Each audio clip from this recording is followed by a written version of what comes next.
Hello friends, I'm CA Nikita Agrawal. This video I'm capturing to provide you the methodology for the determination of establishment which are to be treated as a distinct person in case of export of service. Export of service अगर हम general पैडलांस में देखें तो एक वो service होती है अगर कोई इंडिया से कोई भी पर्सन इंडिया के बाहर किसी को भी सर्विसेज प्रोवाइड करता है तो उसको एक्सपोर्ट ऑफ सर्विस कहा जाता है. बट जीएसटी लॉ के अंदर 5 कंडीशंस स्पेसिफाई करी गई हैं कि अगर एक सप्लायर उन 5 कंडीशंस को सारी 5 कंडीशंस को अगर वो फुलफिल कर देता है तभी वो एक्सपोर्ट ऑफ सर्विस माना जाएगा. ये कंडीशंस आईजीएसटी एक्ट में सेक्शन 2 सबसेक्शन 6 में स्पेसिफाइड है. फर्स्ट कंडीशन इज कि location of supplier must be in India. जहाँ से वो पर्सन सर्विसेज प्रोवाइड कर रहा है वो इंडिया की लोकेशन होनी चाहिए. Second condition is the location of recipient must be outside India. Third condition is कि the place of supply of such service should be outside India. So place of supply को determine करने के लिए हम section 13 को refer कर सकते हैं जहाँ पे कहा गया है कि अगर लोकेशन ऑफ सप्लायर या फिर रेसिपिएंट कोई भी एक जना इंडिया की टेरिटरी से अगर बाहर है तो हमें सेक्शन 13 को रेफ़र करना है. Now the fourth condition is the payment of such service is to be received by the supplier in a convertible foreign currency. यहाँ पे convertible foreign currency is must. अगर कोई ऐसी करेंसी में रिसीव कर रहा है पेमेंट सप्लायर जो convertible foreign currency नहीं है तो वो एक्सपोर्ट ऑफ सर्विस की कंडीशन को फुलफिल नहीं कर रहा है. साथ में एक और चीज़ कंडीशन स्पेसिफाई करी गई है कि अगर कन्वर्टेबल करेंसी नहीं आ रही है आईएनआर में ही अमाउंट रिसीव हो रहा है जहाँ पे आरबीआई ने अगर परमिट करा है फिर भी वो एक्सपोर्ट ऑफ सर्विस की फोर्थ कंडीशंस को फुलफिल कर रहा है. सो आईएनआर में आरबीआई ने जो परमिट किया है वो किया है नेपाल को, भूटान को and members of Asian clearing unions को.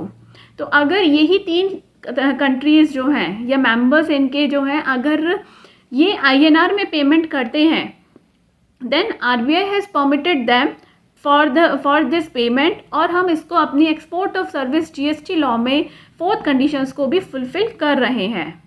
Now the fifth condition is that कि export supplier and the recipient should not be the mere establishment of a distinct person. कहने का मतलब ये हुआ कि सप्लायर और रिसिपिएंट डिस्टिंक्ट पर्सन के इस्टेब्लिशमेंट्स नहीं होने चाहिए. Now the question would arise what is the distinct person या फिर वो कौन से इस्टेब्लिशमेंट हैं डिस्टिंक्ट पर्सन के जिनकी बात यहाँ करी गई है. अगर हम सेक्शन 8 के एक्सप्लेनेशन 1 ऑफ आईजीएसटी एक्ट को अगर हम रेफ़र करें तो वहाँ पे डिस्टिंक्ट पर्सन के बारे में बताया हुआ है कि कौन से ऐसे इस्टेब्लिशमेंट्स हैं जो कि डिस्टिंक्ट पर्सन कहलाएंगे. अगर कोई एक पर्सन का एक इस्टेब्लिशमेंट इंडिया में है और उसी का दूसरा इस्टेब्लिशमेंट इंडिया के बाहर है तो भी वो डिस्टिंक्ट पर्सन है. अगर एक पर्सन का एक इस्टेब्लिशमेंट इंडिया के किसी स्टेट और टेरिटरी में है और दूसरा इस्टेब्लिशमेंट दूसरी स्टेट और टेरिटरी में है तो भी वो डिस्टिंक्ट पर्सन है. अगर किसी एक पर्सन की एक इस्टेब्लिशमेंट एक स्टेट के अंदर है और उसी स्टेट में एक दूसरी इस्टेब्लिशमेंट भी है तो उनके बीच की जो ट्रांजेक्शन है वो भी एक डिस्टिंक्ट पर्सन के बीच की ट्रांजेक्शन मानी जाएगी.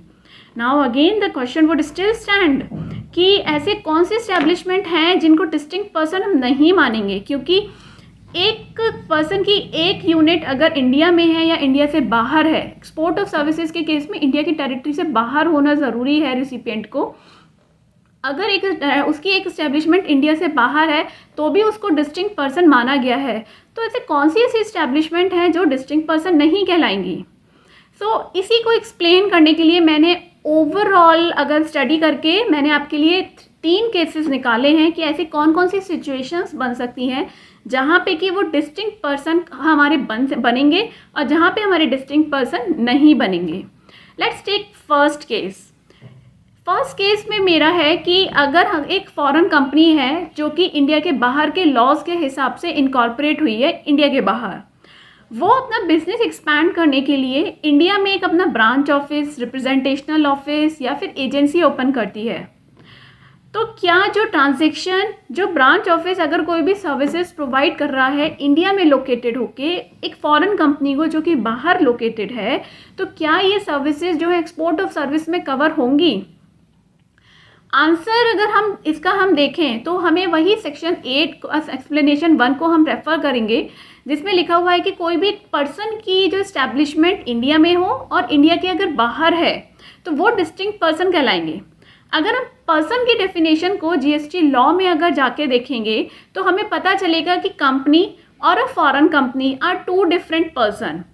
इट मीन्स कि फॉरेन कंपनी ने जो अपनी ब्रांच इंडिया के अंदर ओपन करी है उसकी कोई अपनी इनकॉर्पोरेशन ही नहीं है इंडिया में, इंडिया के लॉज में वो इनकॉर्पोरेटेड ही नहीं है, वो तो सिर्फ एक रिप्रेजेंटेशनल ऑफिस है कि फॉरेन कंपनी अपने आप को इंडिया में कैसे रिप्रेजेंट कर रही है।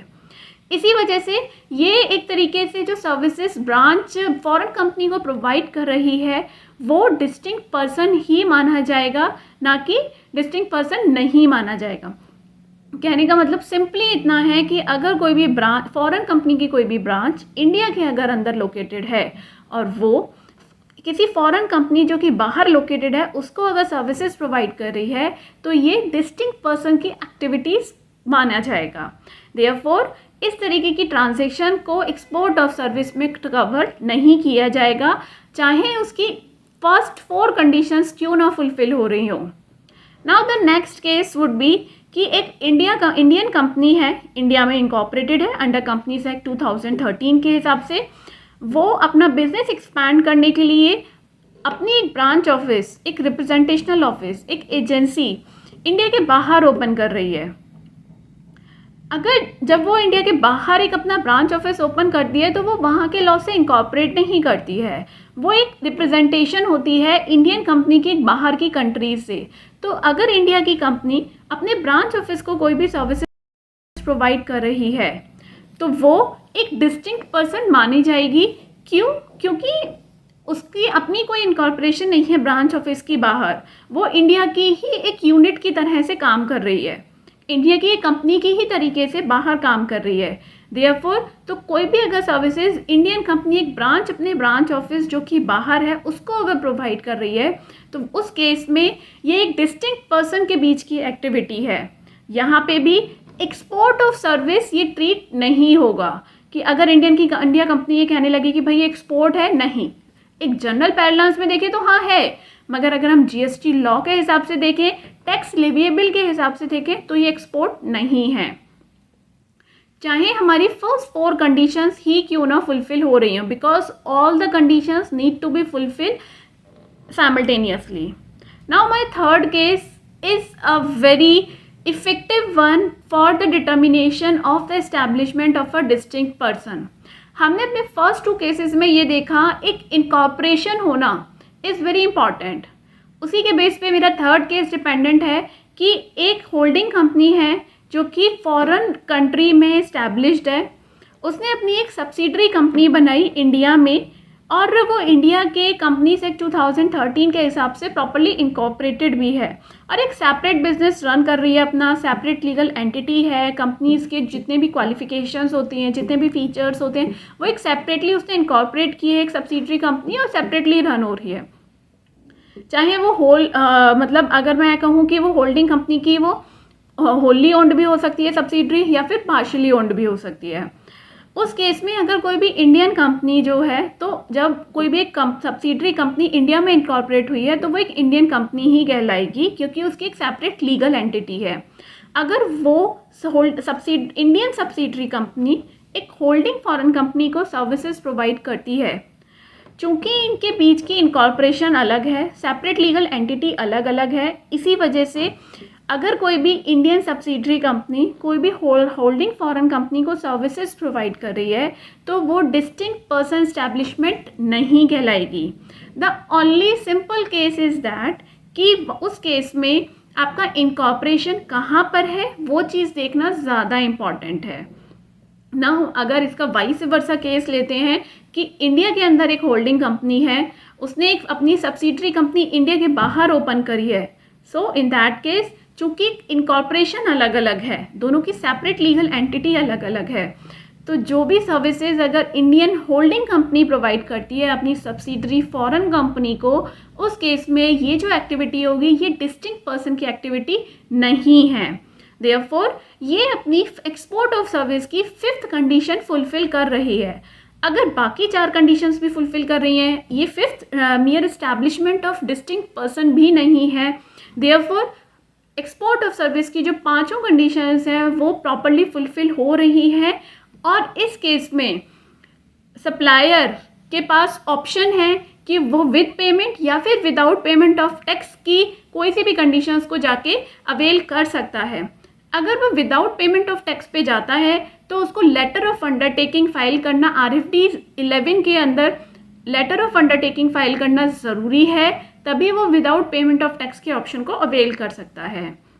Now by way of this video I had simply clarified कि किसी भी एक कंपनी का, किसी भी एक पर्सन का दूसरे कंट्री में इस्टेब्लिशमेंट है और अगर वो वहाँ के लॉज के हिसाब से इनकॉर्पोरेटेड नहीं है, या फिर किसी भी बाहर की कंपनी की या बाहर की किसी भी फॉरेन कंपनी की कोई भी एक यूनिट इंडिया में है और वो अगर इंडिया के लॉज के हिसाब से इनकॉर्पोरेटेड नहीं है, वो एक सिर्फ रिप्रेजेंटेशनल ऑफिस है, तो ये डिस्टिंक्ट पर्सन कहलाएगा। बट अगर वही एक यूनिट इंडिया के लॉज के हिसाब से इनकॉर्पोरेटेड हो जाती है तो वो एक separate person, separate legal entity form करता है और सेपरेट पर्सन कहलाएगा। देयरफॉर इस पूरे वीडियो के माध्यम से मैं सिंपली सिर्फ इतना कहना चाहूँगी कि डिस्टिंक्ट पर्सन को आइडेंटिफाई आप उनके पैरामीटर्स के बेसिस पे कर सकते हैं कि क्या उसकी एंटिटी है, क्या सेपरेट वो लीगल एंटिटी को स्पेसिफाई कर रहा है, फुलफिल कर रहा है, ये नहीं कर रहा है। Thank you so much friends for watching of this video. Thank you so much.